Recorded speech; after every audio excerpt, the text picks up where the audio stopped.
Hoje a gente vai conversar um pouco, né, com essas super experts, a doutora Cibele Franz, a doutora Maria Chiara Kindamo e a Michele Ares, sobre a colestase.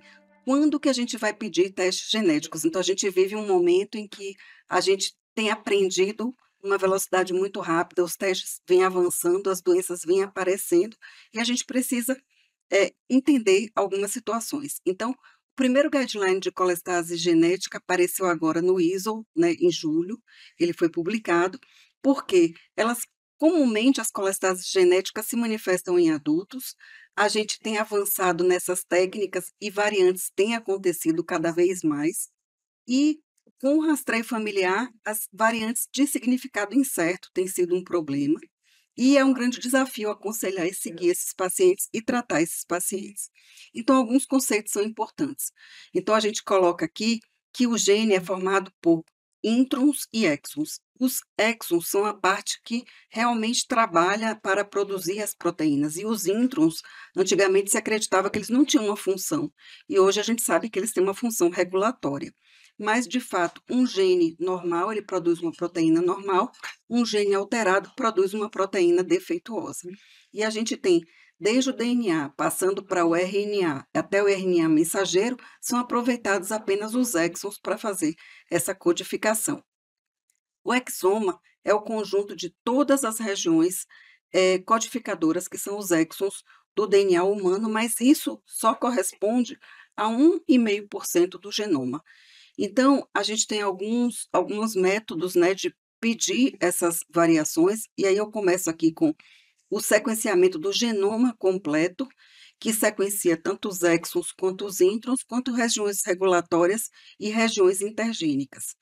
O sequenciamento do exoma completo, que vai sequenciar todos os exons do genoma, e o NGS, que é o método de sequenciamento da próxima geração, que vai codificar, né, sequenciar, na verdade, regiões específicas, tanto do DNA, do RNA, ou de outras moléculas genéticas, a depender do objetivo do teste, e ela vai, então, sequenciar vários milhões de fragmentos de DNA e vão ter uma visão, então, abrangente do genoma humano. E aí eu É, queria saber se vocês querem acrescentar, comentar alguma complementar. coisa. Eu acho que assim, o nosso objetivo aqui também é a gente tirar nossas dúvidas, né? E a gente tentar deixar um pouco mais palatável, tanto nome estranho, tanta coisa que eu acho que agora vai começar a passar a ser parte do nosso dia a dia. Então, o que a gente está falando da técnica, né, o desenvolvimento desse NGS foi exatamente a possibilidade de estudo, de avaliação de tantos exons, né, o genoma, de uma forma factível, de um tempo que a gente conseguiu. Porque antigamente era a técnica de Sanger, ele era capaz de olhar os mesmos genes, só que levava muito tempo. Então, a gente precisava escolher mais especificamente. Hoje em dia, a gente consegue fazer um rastreio maior num tempo infinitamente menor. Então, a gente não precisa hoje em dia, assim, quando pede um painel que já vem meio pronto, se preocupar com a técnica, e sim, quando o laboratório propor e tiver o painel, ele vai fazer com a técnica mais avançada e mais rápida possível, e isso aí barateou o custo, que ainda é alto, ok, mas barateou e possibilitou. E aí agora a gente tem exoma, a gente tem genoma, para fazer exatamente por causa disso. A gente não se prende à técnica, a gente tem que lembrar disso. Uhum. E nesse guideline de 2024, né, o teste genético, ele é pedido em algumas situações. Vocês querem falar, assim, que Sim. situações que a gente pede um teste genético na nossa prática? Teste genético, eu acho que vale a pena ser solicitado em pacientes com um quadro de colestase crônica, principalmente pacientes mais jovens, não CEP, pode acontecer mesmo na infância, com colangio-ressonância normal, com uma história familiar de colestase importante. Então, o teste genético talvez valha a pena ser solicitado principalmente antes da biópsia, mesmo porque é um Até porque teste a biópsia não não ajuda, né, nesses invasivo, casos. mesmo porque a biópsia não ajudaria nesses casos. Mas vale a pena, em pacientes principalmente que têm essa história familiar de colestase crônica. E sempre após um rastreamento dos autoanticorpos, né?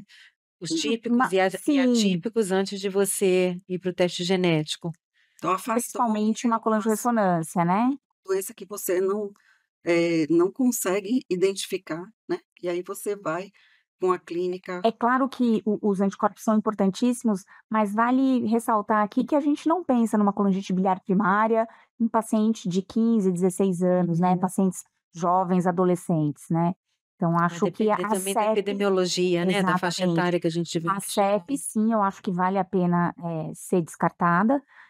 E história de uso crônico de medicações também, eu acho que é muito importante a gente afastar nesses pacientes usuários de medicações crônicas, enfim, Pacientes associar que ao uso de gestante, colestase, né? gestante que tem colestase intrahepática da gestação, vocês costumam, se tivesse acesso, pediriam um teste? Sim, Eu acho que sim. sim, porque você vai orientar, você vai poder fazer uma orientação genética familiar, né? Principalmente Essa, ficar vigiando esse neném que tem aumento de É, risco de outras deficiências genéticas, uma delas é o ATC, que sim, é uma deficiência diferente, cadeia longa, enfim, eu outras acho que coisas. é Vale importante a para a condução e para o aconselhamento e genético. até para o risco de, numa próxima gestação, ela ter um quadro pior. semelhante, né? Então, eu acho que Interessante. documentar isso é importante.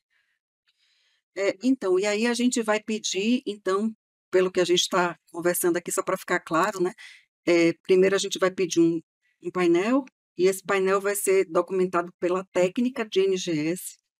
E quando que você vai pedir um exoma ou um genoma? Quando que vai ser necessário isso? Eu acho que isso aí é delicado. Já vou dar minha opinião. É delicado porque a gente tem interface com geneticistas, mas é como se fosse uma ideia, seria assim, pensar em custo e correr atrás do diagnóstico, né? Um bom painel, aí que a gente está falando do painel, só para a gente entender que existem painéis que você pode pedir exatamente o gene A, B, C, e aí, assim, e o laboratório vai fazer aquilo ali e vai ter um custo, e hoje em dia os painéis prontos, eles têm um custo mais baixo, porque já está ali modular. Então, painel genético de colestase crônica. E ali você já olha, e cada laboratório, ele tem um tamanho de gene. Então, tem laboratórios que abarcam 30 genes, tem laboratório que são 108. Então, a gente também tem que conseguir entender isso e mostrar para o paciente. Talvez esse aqui abranja mais. Porque E as aí, pessoas pensam assim, se eu pedir só o gene da doença que eu quero, será que vai ser mais será que barato? vai ser mais barato? Mas Isso é uma não é. pergunta, E né? não vale É a pena. infinitamente mais caro, porque você vai tentar procurar pontualmente, Acho né? só É como que se não fosse só hepatite B, não, custo, hepatite né? C, não, hepatite A, não. Porque, A na gente pede tudo verdade, junto. tem muitos genes novos que Sim. podem produzir quadros muito semelhantes e você deixou de fazer um diagnóstico porque você direcionou É. a solicitação do seu Exatamente. pedido, né? Então, eu não sei te dizer, assim, ainda eu acho que não é factível. Talvez eu já tive paciente assim. Então, colestase crônica fez um bom painel, com uma boa técnica, com 99% de avaliação. Então, tem algumas coisas que a gente tem que olhar no painel. E aí, pediu exoma, pediu genoma, aí a gente tem que discutir custo-benefício se a gente vai fazer ainda mais. O que eu tô vendo é que tem paciente, às vezes, com doença, não colestase até, a gente vai viajando um pouco, mas transaminase alta, que começa a ter alteração muscular ou fraqueza, eles já estão falando mais isso, porque aí tem outros painéis, aí entram as distrofias musculares, Isso. que são muito doenças hepáticas que a gente não tem diagnóstico, assim, que a gente não tem como fazer o diagnóstico. E assim, no novo guideline, o que é importante também é que tanto a análise desse exoma quanto do genoma, o guideline traz que você pode revisitar esse lugar e abrir a oportunidade de identificar novas mutações que a gente não conhece. Então, muita gente hoje tem a doença e a gente não tem como fechar o diagnóstico porque a gente não conhece as mutações. Então, o guideline recomenda que a cada 3 anos eles façam uma revisitada nessas mutações para identificar novas e poderem dar diagnósticos de pessoas que têm fenótipos. E aí, o que vocês Principalmente aquelas, querem né, comentar sobre isso? classificadas como variantes incertas, né, de significado incerto, e a que é provavelmente patogênica. Você acaba fazendo a sua análise clínica de acordo com a manifestação do paciente, e vendo se realmente a probabilidade dele ter a doença é grande.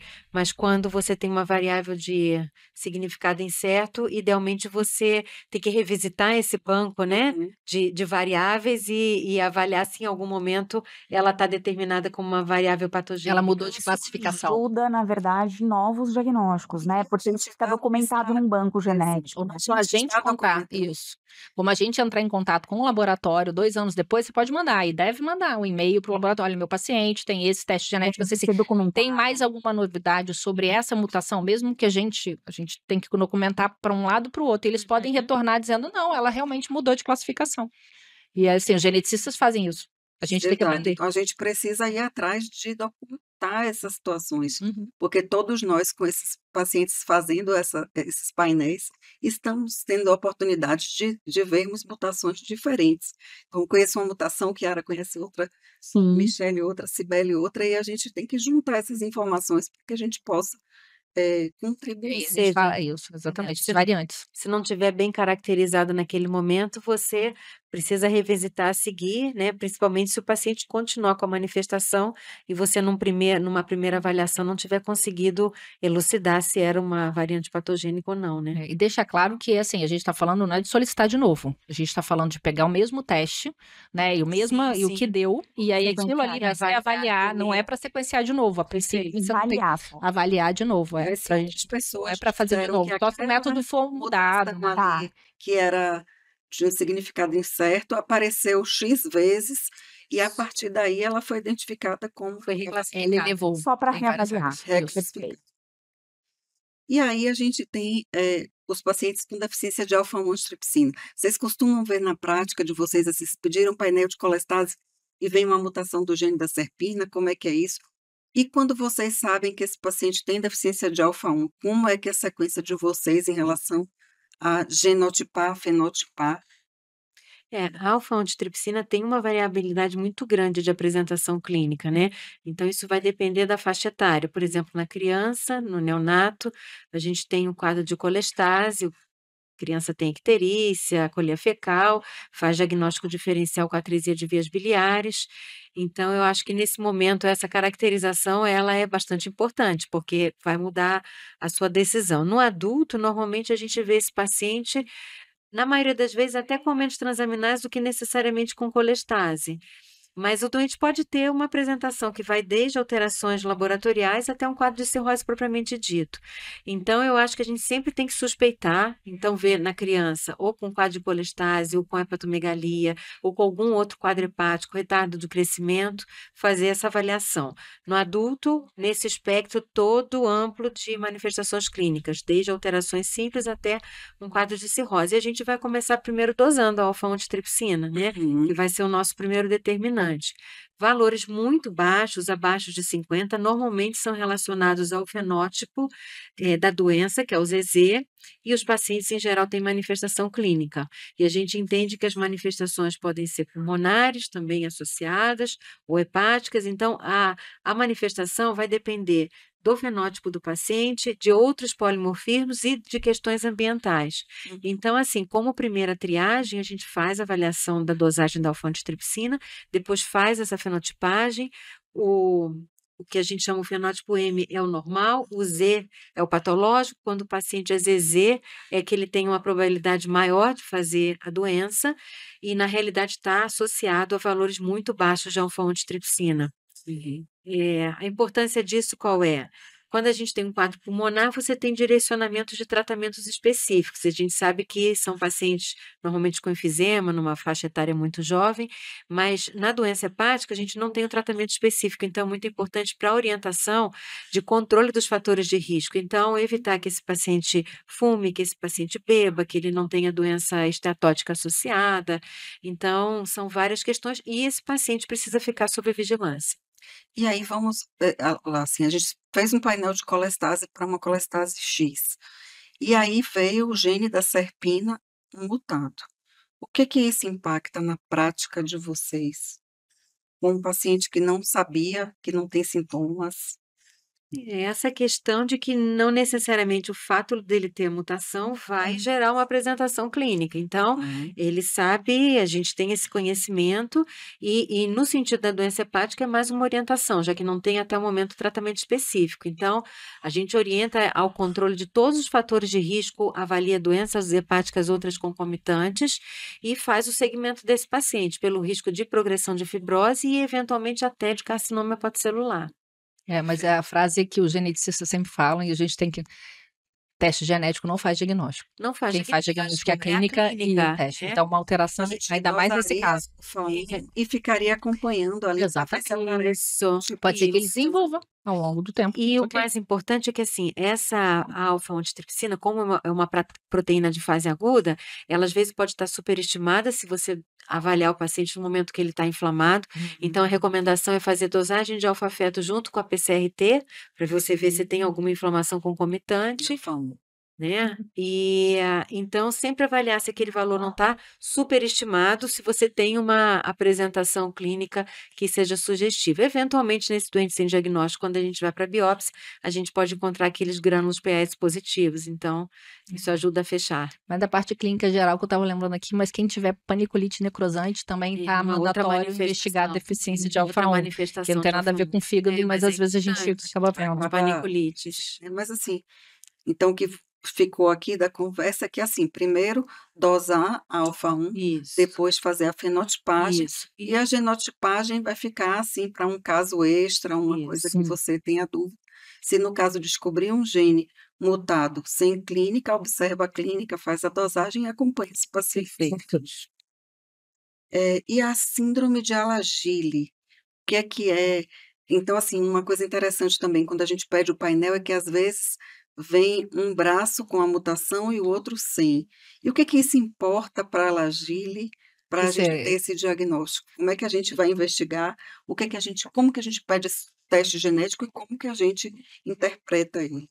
Não, isso é até interessante, assim, já começa antes. Se a gente tem se é uma criança, a Alagille é uma doença sistêmica, tem alteração cardíaca, alteração pulmonar, alteração encefálica, dá uma ductopenia, dá muita colestase. Então, assim, dependendo da gravidade, isso a gente também, até o pediatra também tem essa noção, mas o painel genético de colestase, se a gente está pensando que pode ser uma Alagille, a gente tem que dar uma checada para ver se naquele painel daquele laboratório que você está pedindo, Está tem incluído os dois genes. o JEG1 e o NOT2, porque pode vir negativo para a Alagille, mas não ter pesquisado aquilo ali.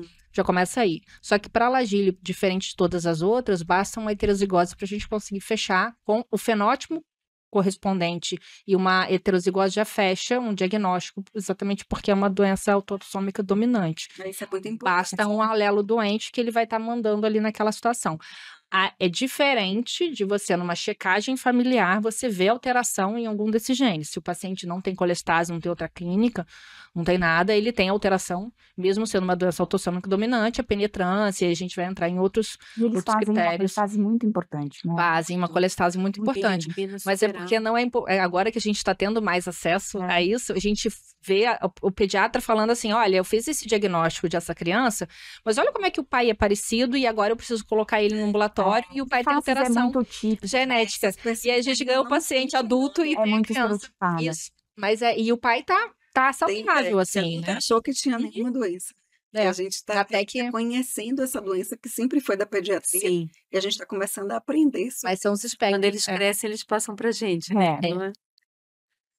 E PFIC e PRIC, qual que é a diferença, né? Porque esses nomes também a gente precisa entender. A PFIC é a colestase familiar progressiva, ou seja, é uma doença, trata-se, na verdade, ambas de doenças autossômicas recessivas, que existem alguns genes que já foram identificados como responsáveis aí pela BRIC e pela PFIC, mas aqui especificamente BRIC1, PFIC1 estão relacionados à mutação da TP8B1, e a PFIC vai ser uma apresentação, um fenótipo de uma mutação mais grave, e esses pacientes vão evoluir com cirrose em fases muito precoces e necessidade possivelmente de transplante, e apresentam outras características, como diarreia crônica, pancreatite crônica, enfim, tem um quadro metabólico importante também. Mais progressivo, né? Muito progressivo, né? Assim, talvez um pouco menos progressivo que a PFIC2, mas é muito progressivo. Começa na primeira infância. A BRIC pode acontecer em fases mais tardias, aí no início da adolescência ou mesmo antes. É a colestase recorrente benigna, são surtos de colestase. Aqui a gente está falando do tipo 1, então eu sei que são surtos de colestase com gama-GT normal, a baixa. E isso é um dado que chama a nossa atenção quando esses pacientes se apresentam de forma aguda, né, porque vão apresentar a gama-GT baixa, normal, e essas crises podem ser desencadeadas por medicação, infecções virais, geralmente tem um gatilho, e elas são autolimitadas, com um período aí, de intercrise absolutamente normal. Os exames se normalizam e a clínica do paciente, o paciente se torna assintomático. Mas as BRICs, e aqui, enfim, BRIC1, mas as BRICs de forma geral, elas devem ser acompanhadas, porque elas podem, em algum momento, evoluírem para fibrose hepática. É uma doença benigna, mas não tão benigna assim, a gente sempre Esse B já tá indo embora, né? E esses fenótipos? Então, acho que foi bastante importante aí você citar da gama-GT, né? Porque acho que no laboratório já tem essa dica, né? Que as PFICs 1 e 2, a gama-GT é baixa. na verdade, em quase todas, é só na mutação do MDR3 que a gente tem a gama-GT, elevada. São os pacientes que realmente chegam, na maioria, para Pra gente nós, adultos, né, ou realmente são colestases recorrentes ou colestases mais brandas, do adulto, né. Então, assim, o adulto com PFIC 1 e 2, como é que a gente vê esse adulto? Se ele aparece com a PFIC 1 e 2, ou se isso não pode ser chamado de PFIC, porque é uma doença autossômica recessiva, como é que é isso? Na verdade, eu acho que o correto é a gente identificar mesmo a nomenclatura e deixar isso, uniforme, né. A PFIC é progressiva, é grave e quando a gente se fala da, por exemplo, aqui, existem outras, mas a gente está falando especificamente aqui da 1, são pacientes que não vão chegar na fase adulta, habitualmente, né. São pacientes que serão tratados e transplantados na pediatria.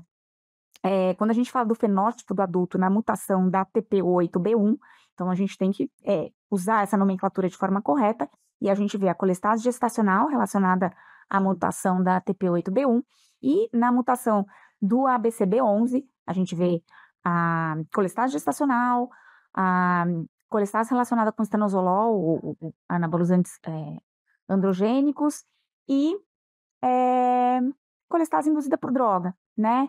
Eu me esqueci de algum? De fenótipo do adulto? Que a gente Da BCB11 e a BRIC também pode, na verdade, do adolescente, a colestase recorrente benigna do tipo 2.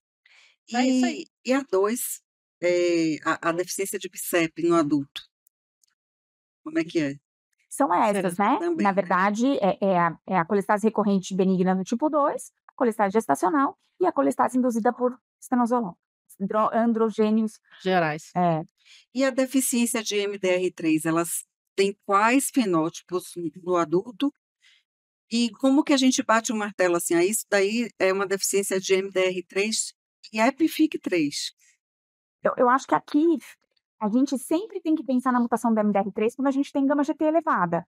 Eu acho que o valor da gama-GT é um corte pra gente, porque se eu tenho uma gama-GT baixa, não necessariamente tem 1 e 2. Eu posso ter a mutação no TAI-JNTAN, eu posso ter no NH14, eu posso ter diversos genes, que estão relacionados à colestase de gama-GT normal, USP53.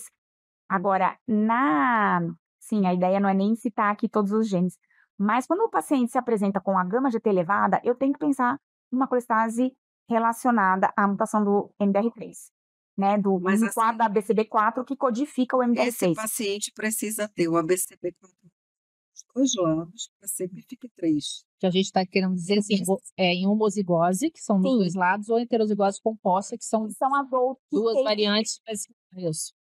mas nós temos vários fenótipos relacionados à mutação do MDR3, né.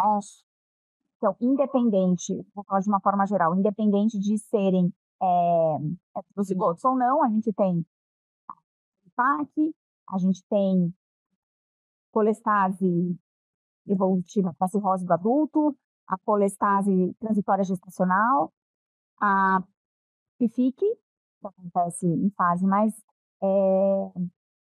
infantil, né, adolescente, e a colestase gestacional. Também, né? Carcinoma hepatocelular, às vezes aparece pacientes com mutação, que não têm os 2 braços, né? homozigose ou heterozigose cruzada. Que a gente está aqui, exatamente, porque assim, é doença recessiva. A gente precisa ter ou heterozigose composta ou homozigose, né? Tá em 2 alelos. Aproveitar Mas aí eu acho que é isso, a essas gente está discussões e esperando. colocar na prática aqui 2 casos clínicos que eu Porque gera trouxe. discussão e a gente sabe que vai mudar nomenclatura, ainda estão se ajeitando isso. Esse rapaz, ele chegou aos 19 anos, com uma colestase bem importante, ele foi transplantado de fígado, a fosfatase alcalina dele era 6 vezes o valor de referência, as enzimas também 5 vezes, bilirrubina de 17, e ele tinha um prurido intratável. Ele foi feito painel de Tem colestase, gama GT? o gama GT também era alterado. Alterado.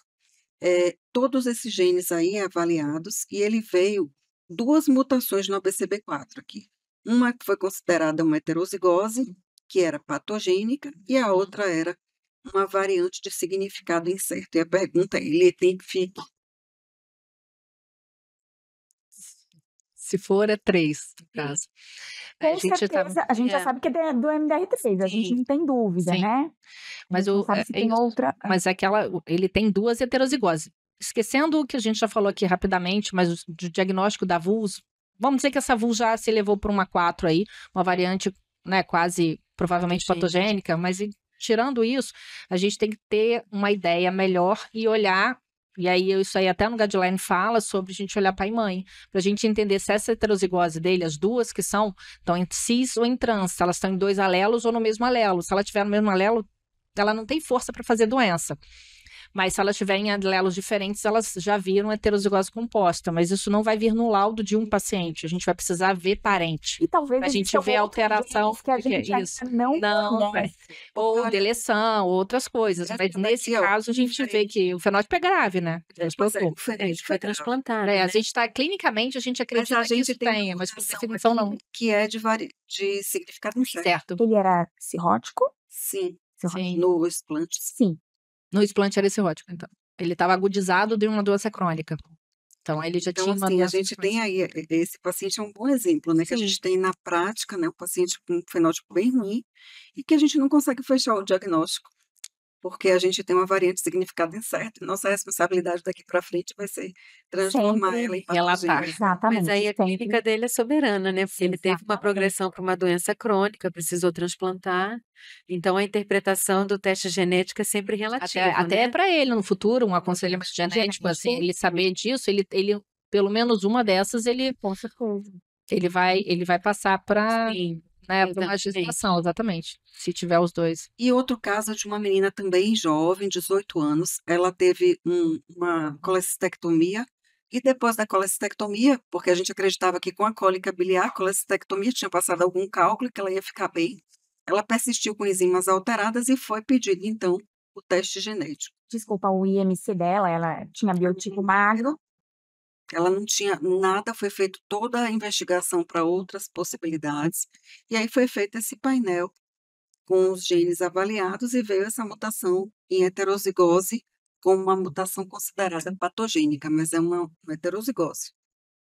E aí? Ela voltou a ter cálculo depois? Não, ela Não, não Não, era ela medicada. Na imagem, ela tinha litíase intrahepática, história de colecistectomia em jovem na família, A família. história de colestase gestacional ou por estrógeno na família. muito jovem, né? Da 18 família. anos.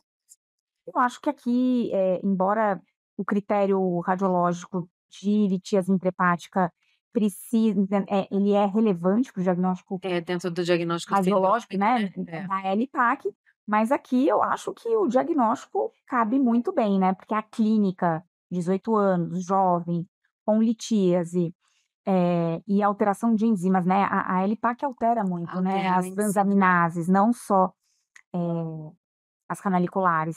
Eu acho que aqui nós temos sim uma doença heterozigota relacionada ao MDR3. Que provavelmente vai ser essa a nomenclatura que eles vão Na colocar. verdade, você vai fazer o follow-up, né? Porque assim, o risco dela recorrer de fazer novos cálculos existe. Então, Então, Mas o ácido a questão desoxicólico é, vai esse eu prevenir entrei com com... ácido sodexílico. isso. Outra questão também é assim, que dose que vocês usam? Não existe Porque na literatura uma dose eu específica. Para fazer o padrão CBP. a dose de CBP, mas A assim, gente não Não pode Não. dizer que essa dose está tem correta. colegas usando doses menores e que está dando certo laboratorialmente. Mas não é Teoricamente, o o alvo laboratório, é né? Teoricamente, é isso. se a gente realmente vai conseguir impedir a formação de Exato. novos Eu cálculos, falei: né? "E como que a gente vai saber qual que é a dose para fazer? E qual é a dose pra" Acho que Não vai tem isso ali acompanhar também, não estabelecido, sei, né? talvez as enzimas te ajudem, né, mas não está E a estabelecido. avaliação radiológica. Esses pacientes, obrigatoriamente, eles precisam ser colocados em rastreio de cholangiocarcinoma, embora seja faz a um colangiocarcinose. evento raro, mas assim, a literatura Indicação coloca diz que tem sobre o anual, né, risco ultrassom. Mas de é mais frequente do colangiocarcinoma, que quem não tem a mutação. com certeza. Ela Aí foi interessante ter pensado o fato dela ter feito uma colestectomia muito jovem, você já pesquisou a mutação e você vai mudar, pode mudar a história Vai natural da mudar. doença, porque você tem o teste genético que te ajudou a definir uma provável LPAC, vai começar o SACOL e eu acho que isso vai ela tem ser 3 anos em acompanhamento com o Sacol e a ácido sudeoxicólico, né, podemos falar de qual tipo, Enfim, enfim, mas, ela está bem, laboratorialmente, e o rastreio também tem se mostrado ok. E não foi identificado minto, a avó dela tem uma heterozigose também. pronto. ah, Eu segui a avó, aham. mas eu não consegui seguir toda a família por questão de custo. E a avó tem A mesma mutação dela. a avó sim. Só que a avó eu pedi porque a avó tinha alteração de enzima, mas a mãe, os irmãos Os ninguém assintomáticos, a gente não tem conseguiu. dificuldade de rastreio. E assim, eu queria, para fechar, assim, qual a sua consideração, acho que a Michele pode falar primeiro, né, sobre a importância dos testes genéticos na prática clínica, e cada um de vocês dá a sua opinião também. Eu acho que é importante para fazer o diagnóstico, existe a necessidade de um aconselhamento genético, lembrar que muitas vezes nós vamos fazer, o diagnóstico de uma doença genética em mulheres jovens de idade fértil que serão, possivelmente gestantes e elas podem ter a colestase gestacional associada principalmente aí na mutação do MDR3 com a LPAC, né, e saber que esse bebê, apresenta um risco, né. Esse bebê apresenta o risco não é da mãe, o risco é para o bebê, precisa ser submetida a um acompanhamento aí, um pré-natal de alto risco. Você também muda a história do paciente, porque você coloca ele em rastreio de neoplasias, principalmente, né, do colangiocarcinoma, mesmo sendo uma incidência baixa.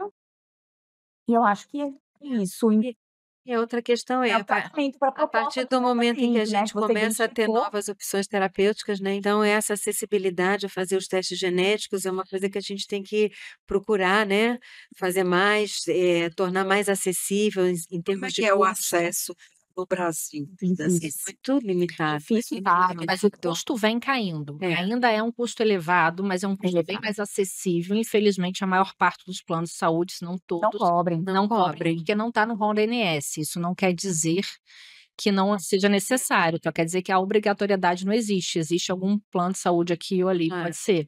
Mas assim, eu acho que realmente o custo diminuiu muito, porque eu já pesquisei isso há 3 anos atrás para uma paciente que não era factível e agora caiu a metade. Então, Mas algo assim. eles ainda são E melhoraram, caros, né? sim, ainda são caros, sem são dúvida caros. alguma. Não tem como a gente imaginar rastreio, mas para todas as Sim. doenças, né? Para tudo Mas se você parar para pensar que, na verdade, os centros de referência, né, os centros acadêmicos não dispõem, que é onde esses pacientes Então, estão, a gente poderia deveriam ter muitas estar, respostas até aprendizado.